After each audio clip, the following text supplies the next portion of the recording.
So yun mga boss, bali maglalagay tayo ng higaan ng mga sisiw. Dito kasi dito sila na area natutulog pag gabi para hindi sila lamigin.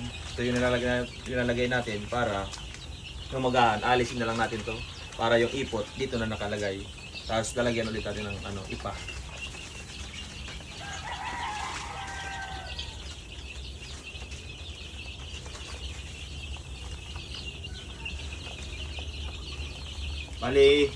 Bali mga boss, mag-update ako nito simula day on sila hanggang sa maglaki.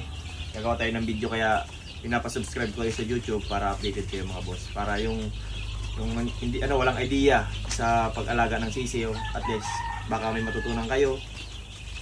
Pwede naman wala, pwede naman meron, pero kung anong hiyang sa inyo, yun na yung gawin nyo. Thank you mga boss.